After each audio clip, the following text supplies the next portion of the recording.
This is Peter Csathy, and welcome to another episode of Fearless Media, my podcast about all things music, media, entertainment, tech, where things are going. And today's going to be a fascinating one, and really, really happy to have SPOTTIE WiFi joining us from, I don't know where you're joining us from.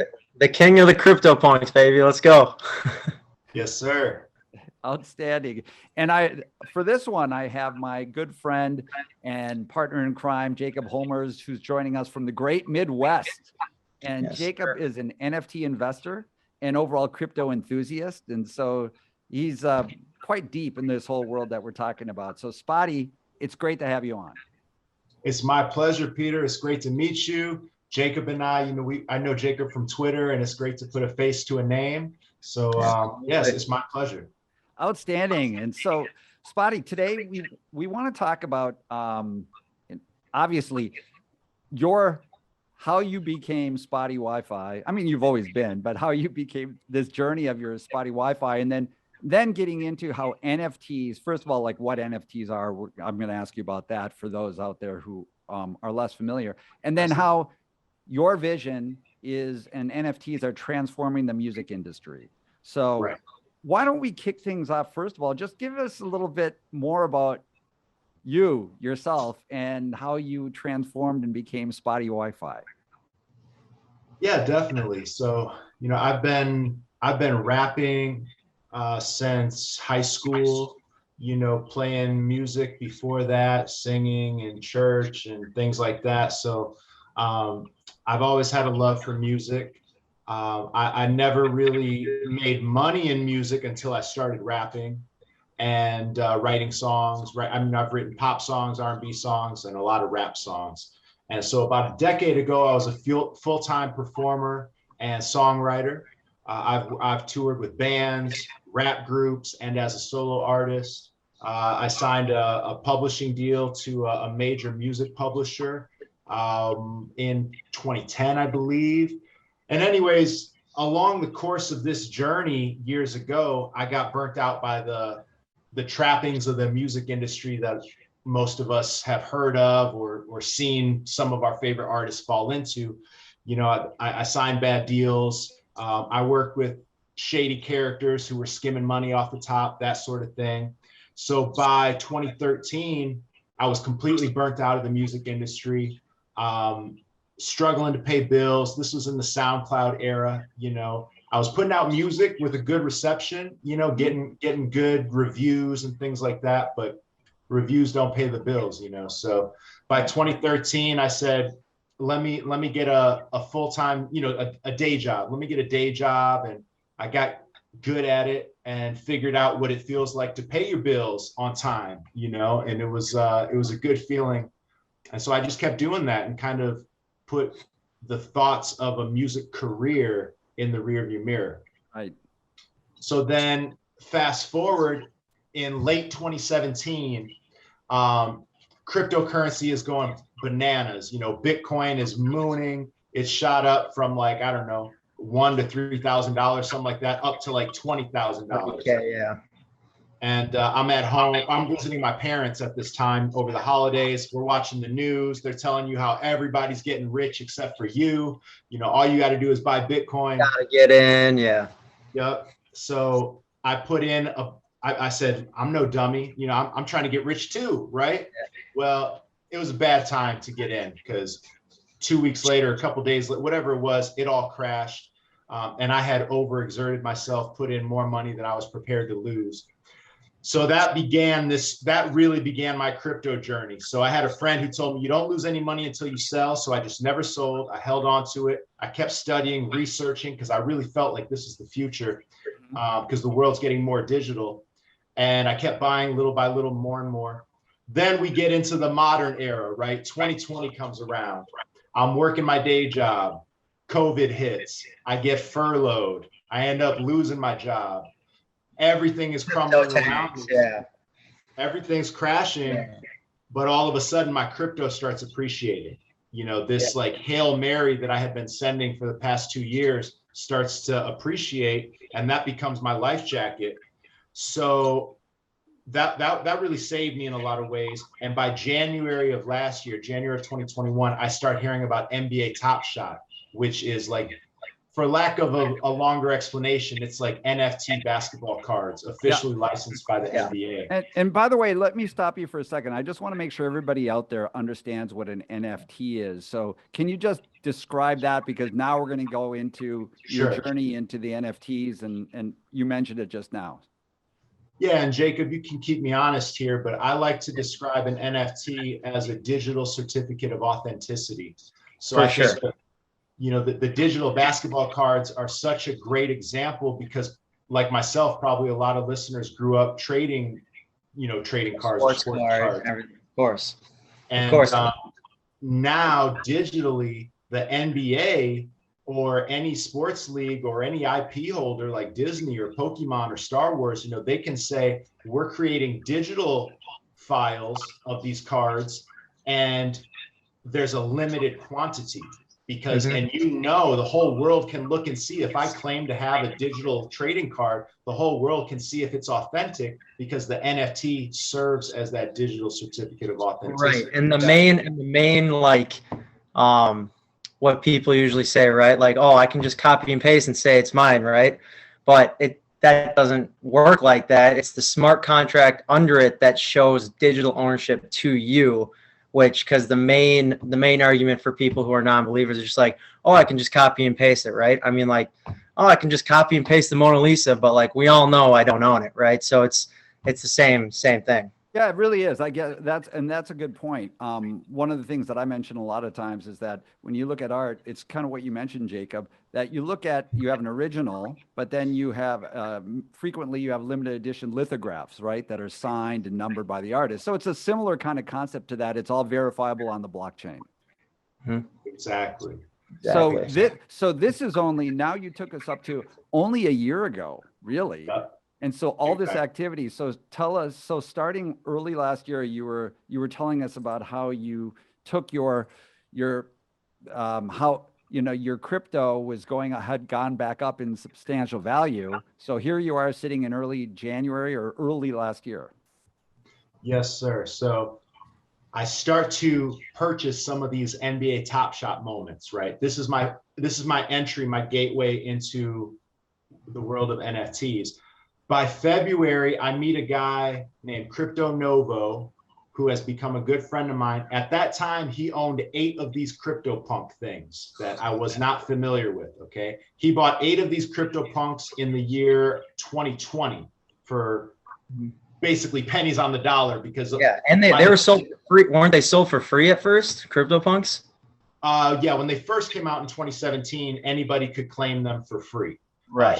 He purchased them on the secondary market in 2020 for hundreds or thousands of dollars.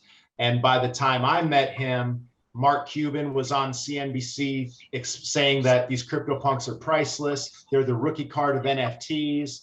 And his 8 that he had, I don't know the exact valuation, but they were worth a lot more than what he paid for them.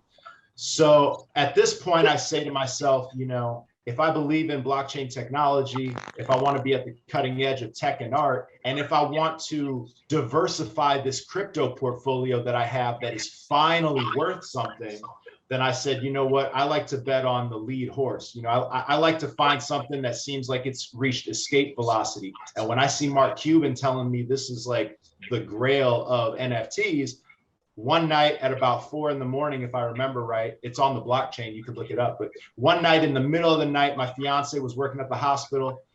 I purchased this CryptoPunk for 27 Ethereum, which at that time was almost exactly $40,000. And it was one of the scariest things I ever did in my life. Breathtaking moment. How did your girlfriend feel about that one? Yeah. You know, she came home after working a full 24-hour shift. And I said, babe, you know, I did something. I don't know what I did, but I did something. And I told her, and she was just gracious. And, you know, she was exhausted, but she was just gracious. She was like, okay. You know, like, yes, I'll support you. I support you. But by that time, I have had her buying Bitcoin. So like she's on the crypto train.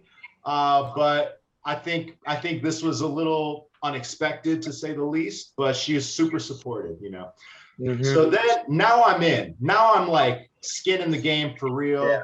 And the NFT community really lives on Twitter and Discord. So I start following other CryptoPunks, people that have this NFT as, or one of these NFTs as their avatars on Twitter. And I start to see what's interesting is this NFT, this CryptoPunk signals to the world that the person using it as their avatar knows something.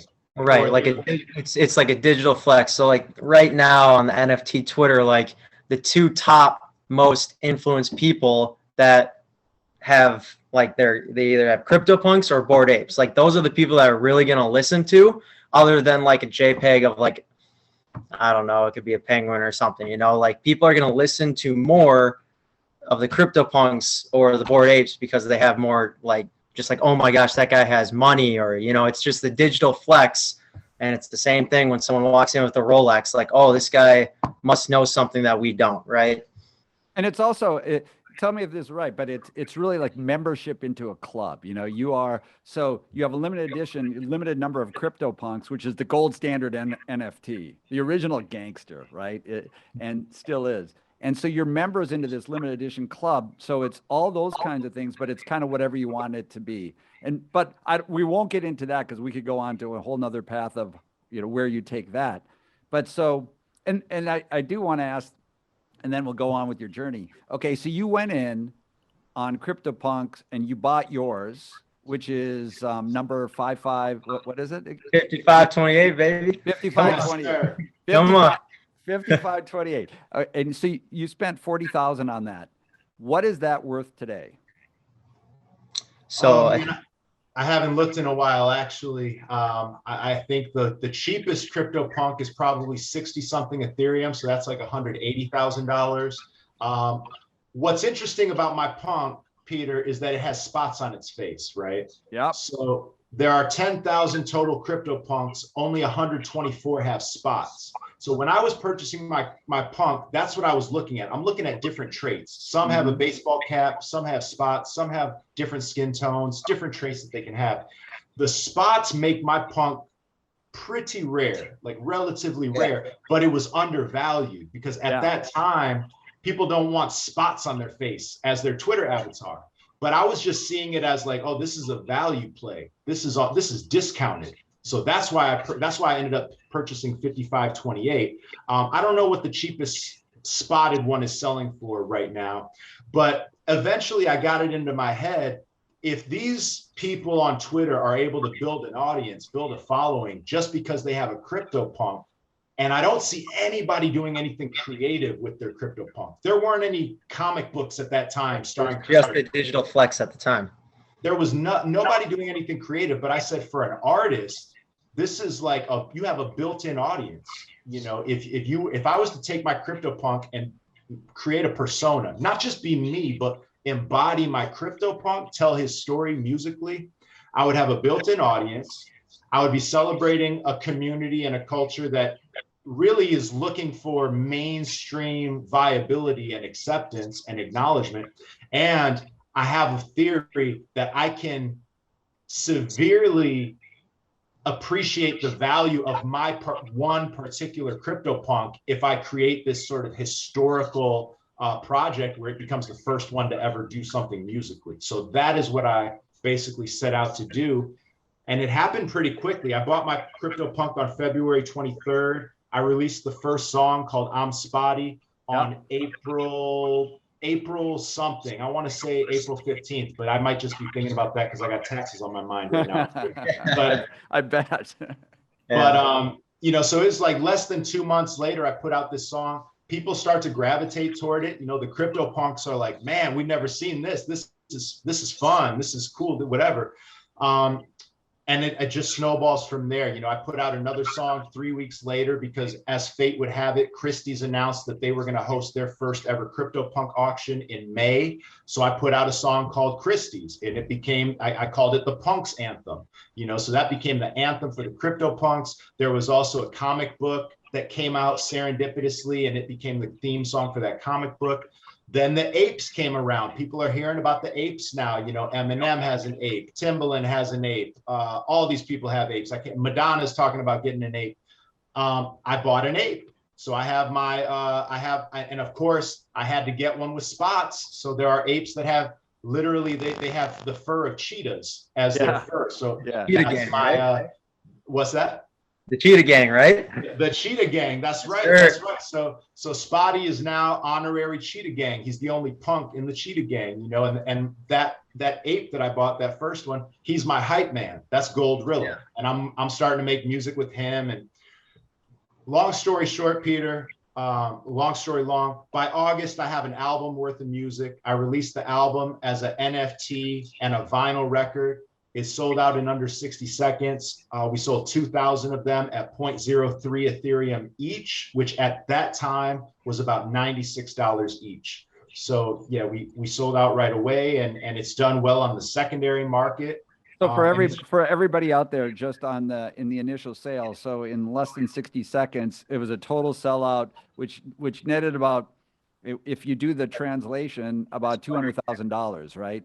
And yeah, so just under 200. Yep. Yeah. So your journey, because, you know, I've done my research on you as a rapper back in the early 2010s. You know, you were a well-respected rapper in Chicago. Like you had, you had a following, you had all of that. And like you said, the music business was tough. It was challenging. And here you are. And I want to emphasize this because, you know, I'm on the older side, right? And so a lot of the people, my peers, are not going to understand in the music industry or understand anything that we're talking about. I mean, literally, they just won't understand much. Right. Well, 99% of the whole world, right? Still just looking at a picture of an NFT. That's it. And many of, you know, many people kind of disregard it, and that it's just like a grab or something like that, that it's not to be taken seriously. Well, here's the deal. I know enough where I feel my bones that absolutely it is transformational what's going on. And Spottie, for what what you've done, because you are the world's best, right? The world's best and only CryptoPunk rapper, really. And you started it all off. So bringing music, like you said, taking your CryptoPunk, which is the gold standard NFT, and doing something in the music industry, using it for your art, transforming, creating your whole story as an artist around that, and enabling people out there to come in and then buy your NFTs, which is your whole story, and you know how you take it from here. Like, that's revolutionary stuff. This is at the pioneering for sure. You are the pioneer when it comes to NFTs in the music industry with the gold standard NFT CryptoPunks, and you're part of like you said, you bought a Bored Ape too, or an ape in Bored Ape Yacht Club, which is another one for people to check out, another one of those communities to check out. But so this is real. Like, there's a lot of money, there's a lot of volatility in this overall space, as with any new technology. But from a music industry standpoint, this is the very early days, but it's revolutionary days, and you're at the very, like, at the edge, leading the way. So those who have bought into your NFTs that you released, and you had the vinyl attached to the album coming out, or that came out, like, those rise in value because of that, because of the fact that they were in the early days, just like you were and started it all. So, and it's funny. It's funny. We had so me and Peter have been talking for a long time now, and he asked me, like, who would be a good, like, person to bring on to the podcast, and I'm just like, well, you love music, and like, you are really heavily involved. You want to get in the NFT space, so you're asking me questions and stuff. I'm like, literally right away, Spottie came to my mind. Like, that is like the perfect mixture, like, of what he's doing and what you are doing as well, like loving music, and you want to get in the NFT space with the artists. And I'm like, this is perfect. Like, this, we got to get him on. No, so absolutely, and my props to, we'll keep the props going. So Jacob, absolutely, helping me navigate the transit, really understanding it with more depth. But I love some of the backstory too, and then we'll get into the transformation of the music industry and your perspectives on it. But there is a well thought out story that I learned a lot as I was researching you a little bit. So the spots and how you got your name, and just briefly, how you got the Wi-Fi aspect of it. Curious to get your thoughts there, but also the fact that like your song itself, "I'm Spotty," you were inspired by Eminem and how he kind of launched his career, right? Yeah, you know, Eminem always, I don't want to say always, but his first few albums, people think of this in a bad word, but I don't. It was like formulaic of like he would come out and hit you with a introductory song, you know, "Hi, my name is Chicka Chicka Slim Shady," right? Right. And then he would hit you. The next single was just a like, you know, you can't play this song in front of your parents. Like, this is a hardcore, like raw, the streets are gonna feel this song. But that first song was like him making jokes, you know, because you can't laugh. It's like that age-old thing, you know, when you're a kid. If they're laughing with you, they can't laugh at you, you know. So when you listen to "I'm Spotty," I'm making, you know, it's a very self-deprecating song. I say in the song, you know, they don't care I'm ugly. I already told them I'm spotty, you know. So Yeah.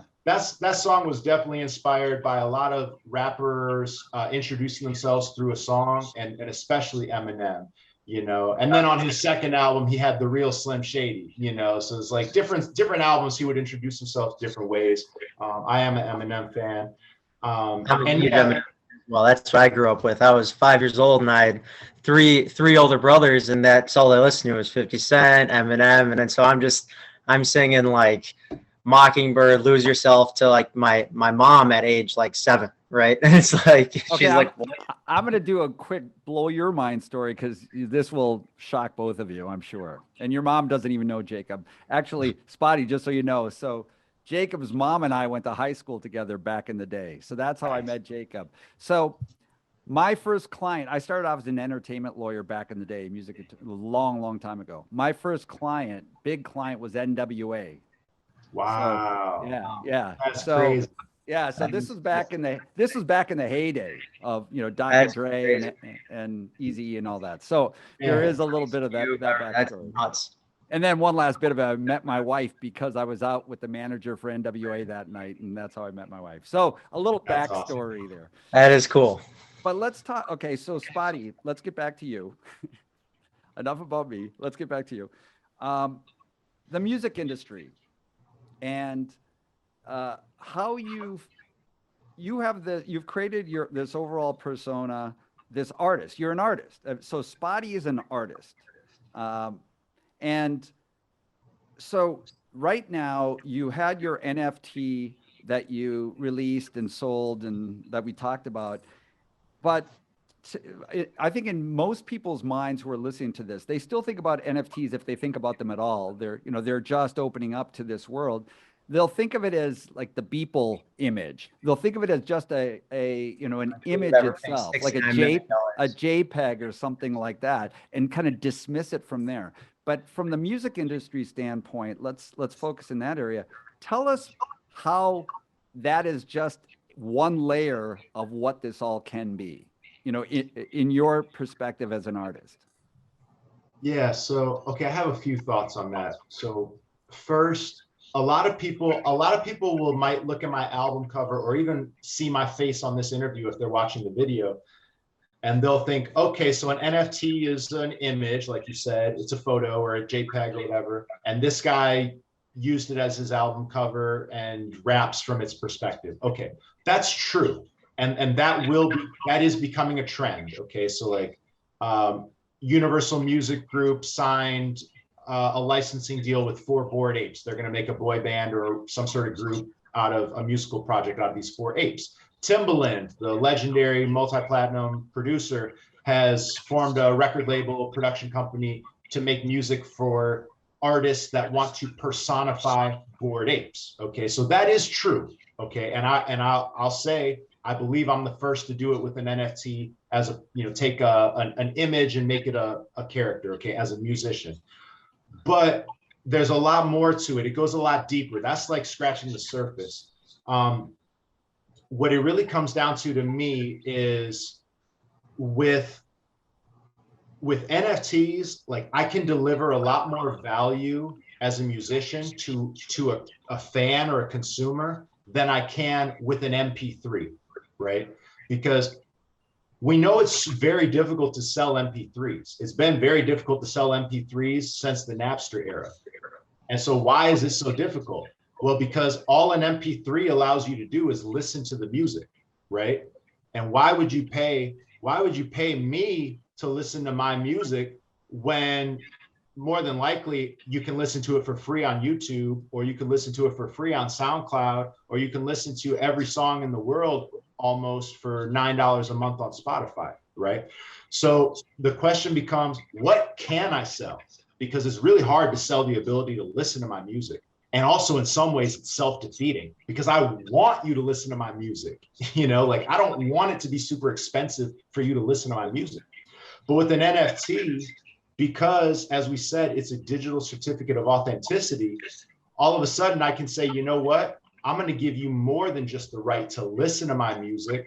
Maybe I want to give you sync rights. Maybe I want to give you a copyright license so that you can actually use this music in your podcast or in your TV show or in your film or your video game or your advertisement for a commercial use, not just for home movies and personal use, right? And I can do that in a way that is limited, and in a way where I have visibility to, like, how are people valuing this? Is it being resold? Is it being traded? And it's not being licensed or sub-licensed in a non-authorized way. Because if I were to sell you an MP3, Peter, I have no control or visibility over who you then share that with via email or via a USB drive. You could give an MP3 to the whole world and I might have no idea, right? But with an NFT, I have visibility and I can see who you gave it to, and it's one for one. You can't just take my NFT and duplicate it. You can only transfer it or sell it one for one, right? And then I can do other things, like I can use that direct relationship between my wallet and your wallet, and I can send you more content if I want to down the road. Or I could create an exclusive merch store or exclusive experiences, concerts, events, where you have to have one of these digital certificates of authenticity in order to participate.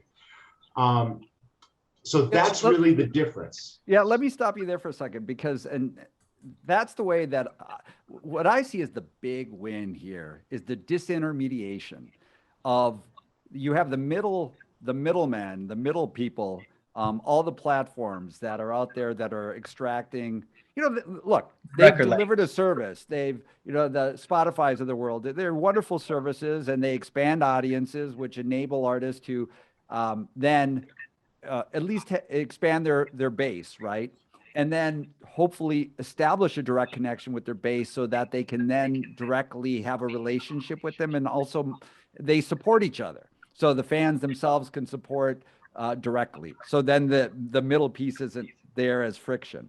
So the promise of all of this is what you were talking about. Now you are disintermediating these things. With Web 3.0, you have the direct relationship that's enabled by it, whereby your fans, Spottie, who support everything you're doing, which may be the music, but it may be your whole story of how you're commercializing it or creating. You're an artist. You're an artist, and one way you're creating art right now is as a musician, but that may evolve, and I'm going to ask you about that later. But you have this limited edition membership into the Spottie Club, where now those who join your club, they know they're supporting you directly, that they're not giving, half their, the majority of the revenues to some middle person out there. Right. And then you directly can engage with them too. You can communicate with them. Like you said, you can give them whatever benefits you as the artist choose to give. And for every artist, they can define it in the way that they can. But so now you have this, it's kind of like, and tell me if this is right, I kind of think about it as the new kind of fan club, super fan club, where you keep it tight, or as wide as you want. It could be 1,000, it could be 10,000, it could be whatever the artist wants, but it's a limited number, and you're bringing value directly to them, and you're sharing in that value, And if they choose, the member chooses to resell it, as you were saying, then you, as the artist, properly get a continuing share of that resale, because the value is going to be driven up over time. And your fans, it's up to you as the artist how you define it, but your fans can share in that value. So not only supporting you, but if they're helping to build your opportunities, you as the artist can give them a share of that value that they create, either by like a share of the revenues coming in, or even potentially a piece of ownership in your songs, whatever artwork. So is that all right? Is that all correct? Yeah, I think that's exactly right. I think especially for music, a good way to think of it is like a fan club, you know? And if you think about it, like music fans, we love to discover an artist early. You know, we love to tell stories about like, oh, you know, like I saw the Killers at the rave in Milwaukee before they dropped Hot Fuss or whatever that album was. Yeah. You know what I mean? Yeah. Before they went platinum. And it's like, that's great. And guess what you get for going and buying that ticket, right? At that early show and checking out that band. Guess what you have for it? You have a story that you can tell over some beers. Maybe you bought a t-shirt or a vinyl record, and maybe the artwork on the t-shirt hasn't washed off yet, and maybe the t-shirt isn't all holy and stuff. But if I give you a digital thing, if I give you a digital NFT, it's non-perishable. It's not going to degrade over time, you know, and it can be coupled with, you know, I'm reaching if I can find it, but you know, you could pair it with a vinyl record. Somewhere over here I have vinyl, but I love that. I love the sharing of the physical, tangible, collectible too. Yeah. Yeah. I'm trying to get my vinyls too. I got a lot of spotty NFTs, so. Oh, it's yeah. You got to check it out. Get it at Shopify. Here it is. Actually, I was reaching to the wrong side. Sure. So you know, that's such a key unlock, is thinking about it as a fan club. And another thing is, it's like a fan club where I don't need your name, your email address, your physical address, anything like that. I literally have an NFT address for you. I have your digital wallet. That's what it's called. That's how sorry to interrupt you, but that's how I explain it to just like the average person or the human. Like there's web 1, web 2, web 3, and the way web 3 works is just like, imagine having a wallet that you can just roam around the whole website with, and if it says connect wallet, oh, hello Jacob, I know who you are, buy it, done. Instead of like going into a website, typing in your address, typing in your credit card information every single time, you just connect, boom, get the spotty NFT. Now it's done. You know what I mean? It's the simplicity of it is just so, once people understand that, it's going to be a game changer. And I also think, Peter, that once you start to think of it as a fan club in the music context, I start to zoom out, and I personally think every live event you ever attend at some point in the future, anything that you would normally get a ticket to, that ticket will become an NFT eventually. 100%. Now that could be a concert, a festival, could be a movie ticket. It could be an appointment to get your hair cut, anything like that. In fact, I would go so far to say almost anything that you get a receipt for, almost anything that you purchase with your money, time, or attention, and you get some form of a receipt, eventually that merchant, that vendor, they're going to think to themselves, well, if I just issued an NFT, if I made that an option for the purchaser instead of just a paper receipt, then all of a sudden I have a one-to-one direct connection to them. Like you said, there's no intermediary, and I have an anonymized and perpetual loyalty and rewards program, you know, and it's the most the most efficient rewards program possible, because I don't even need you to fill out a form. I don't need to know anything about you. Of course, I could ask certain things. If I want to give you a vinyl, I may need your shipping information. I may ask for other information,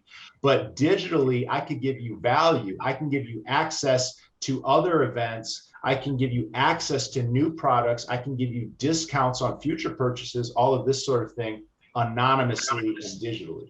Yeah, and I think it's important for artists out there and musicians out there that this is not, what Spottie's doing is one manifestation of it.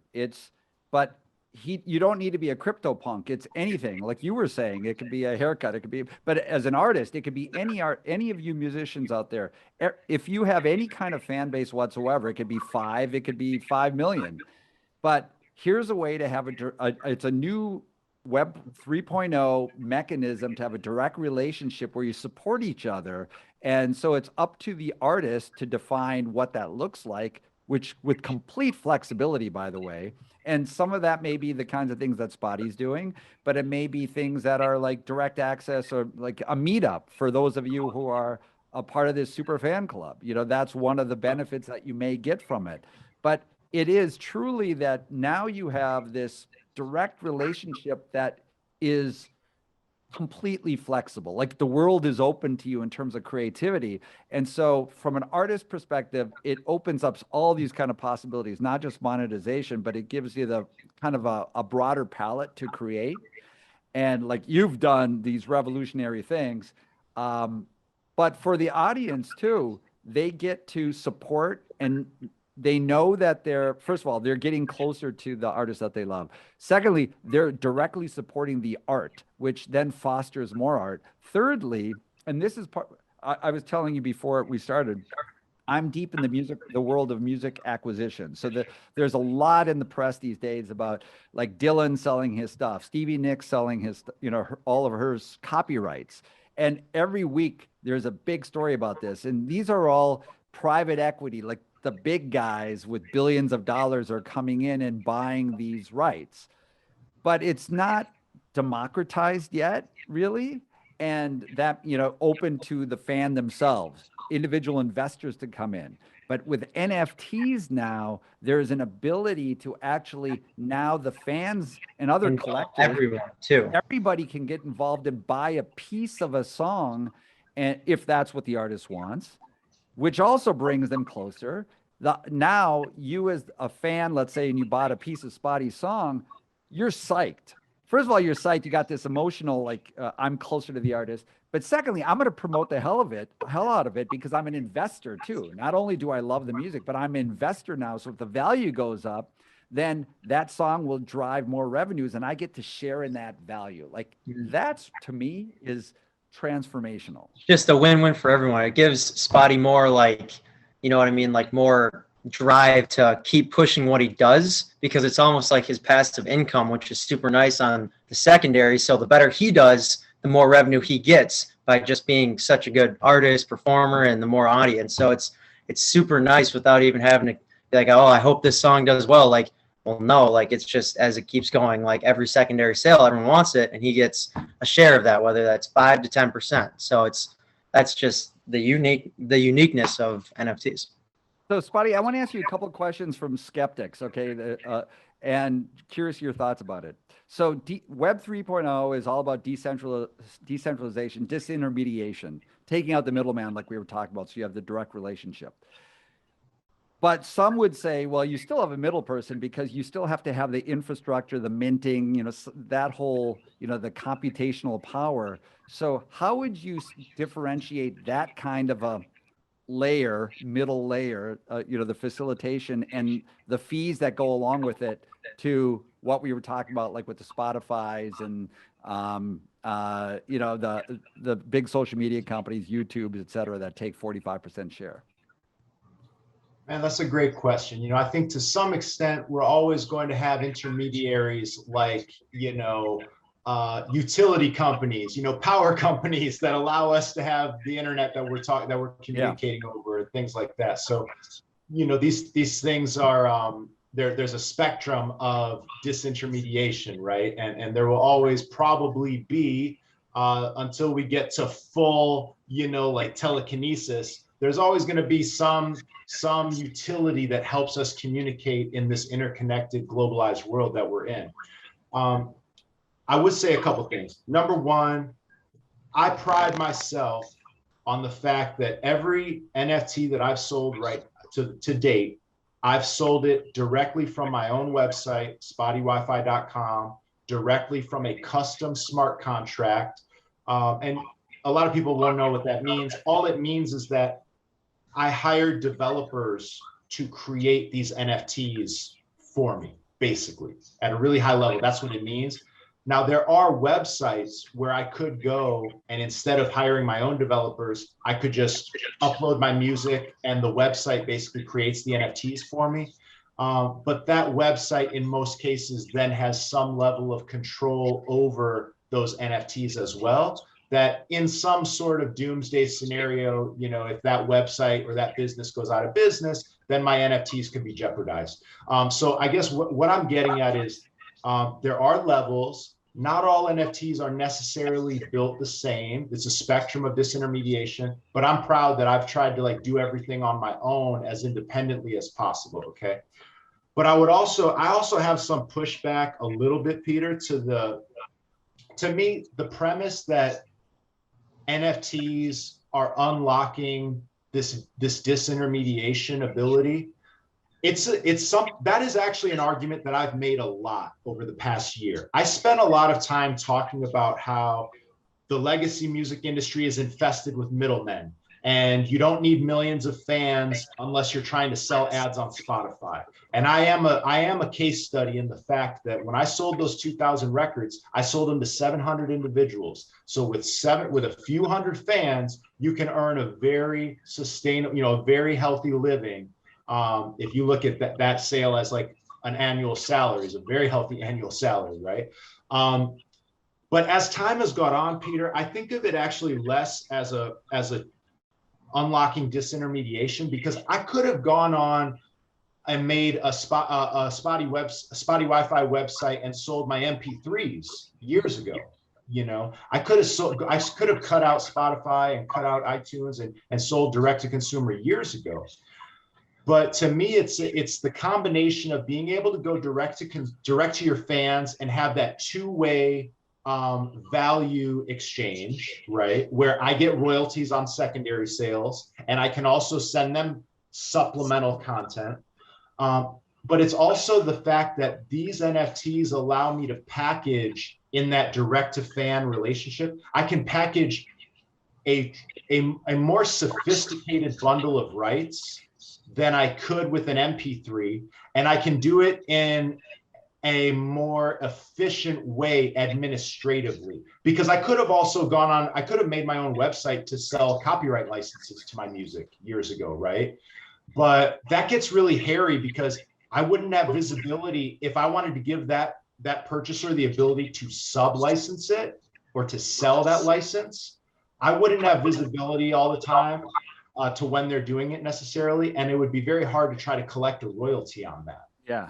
I'm kind of rambling right now, but but that's really helpful, because first of all, you're pioneering, so you're making this all up and I mean that as in a positive sense, that there were no rules of the game. Nobody was doing what you're doing, and so you're establishing a precedent here and all these kinds of things and kind of finding your way on it.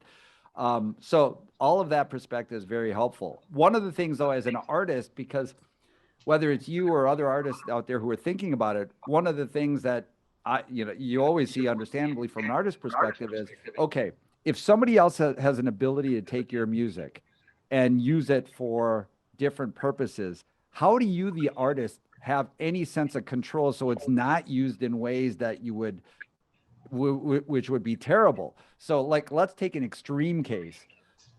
You're an artist, you let go of some of the rights, and somebody uses it for Nazi propaganda, something like that.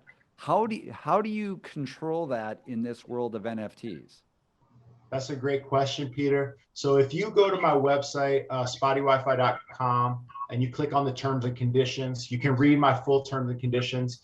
And I do have a carve out there in those terms and conditions where if somebody is using their copyright license in a way that I find morally objectable, in my view, it's morally objectable. I think that's the language.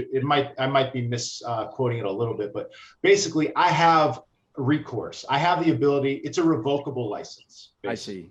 Okay. I see. Now, a lot of people aren't going to love that, because the Web3 world is all about liberty and disintermediation and being able to do what you want, right?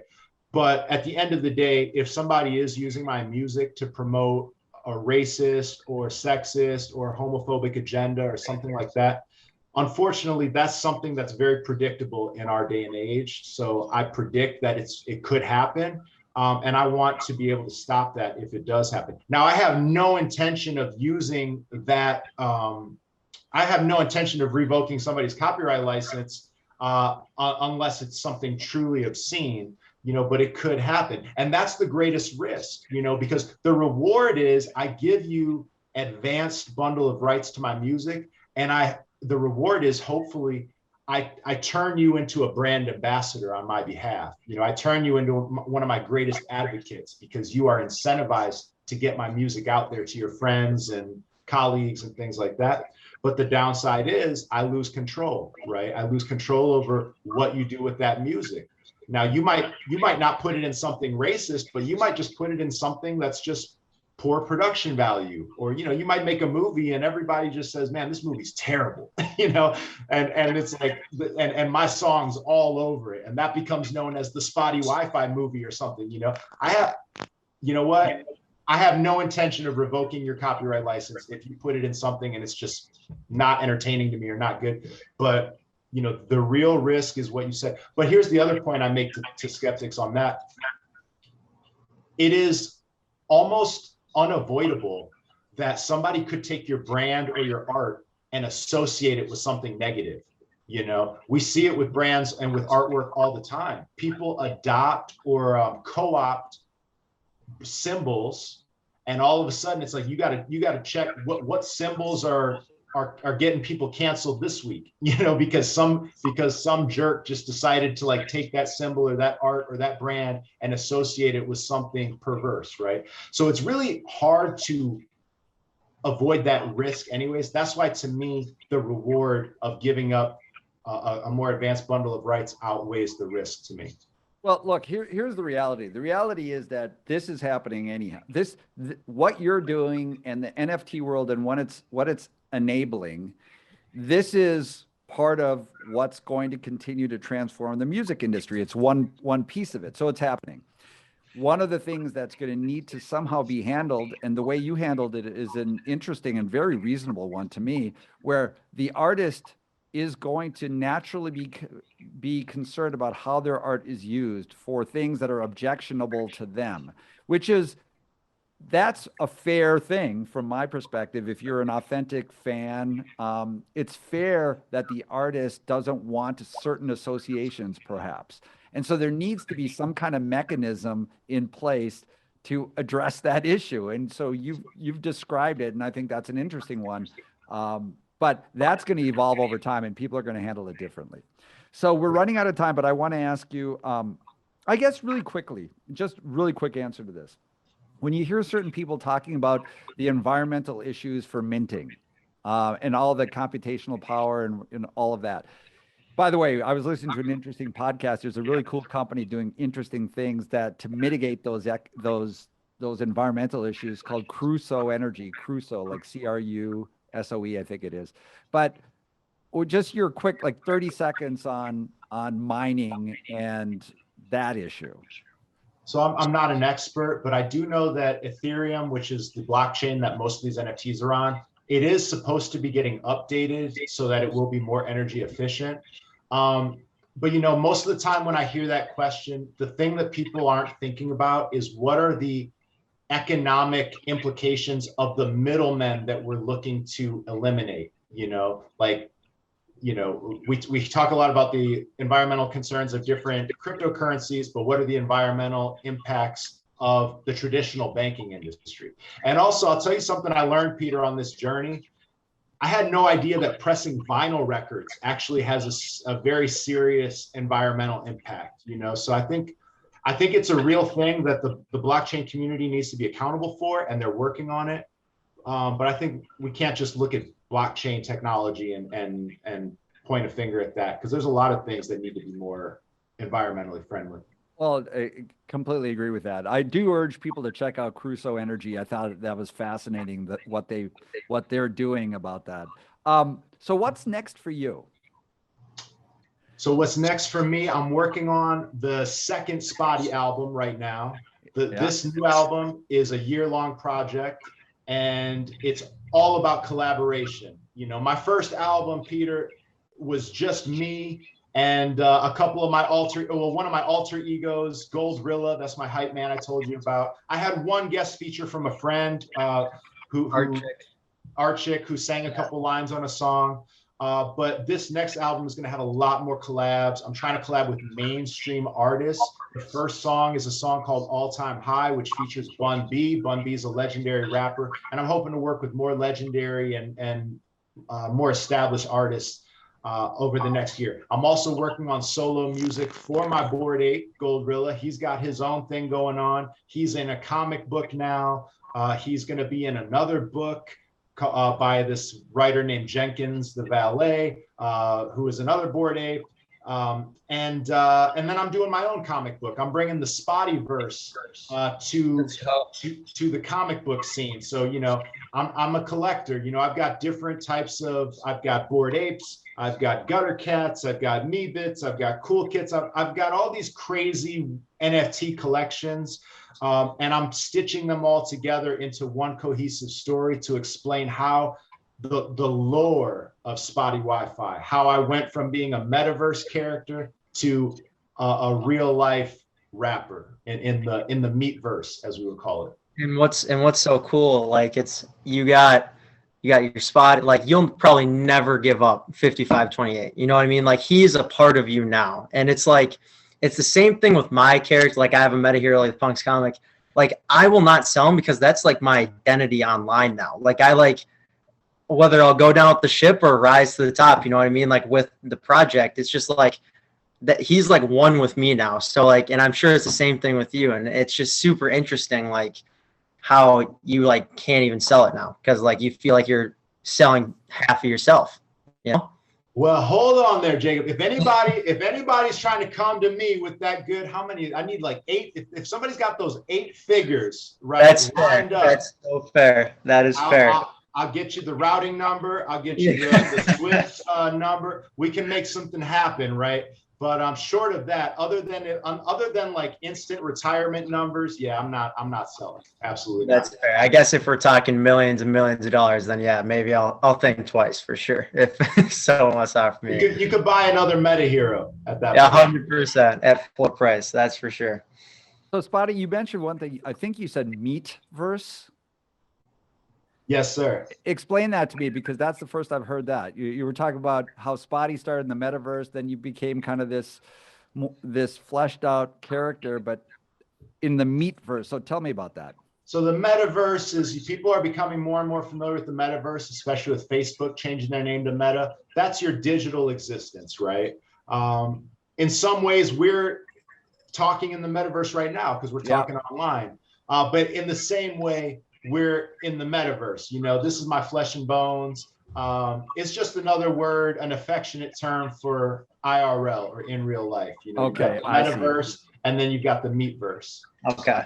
Okay. Okay. That makes sense. And so so for you were talking about all these other projects. Do you see video projects coming into the horizon? Like, can you see, I don't know, television, TV, whatever that is these days, or film? Absolutely, Peter. Absolutely. I mean, this comic book that I'm working on, there will be some video content associated with it. Short form, like episodic video content that goes with it.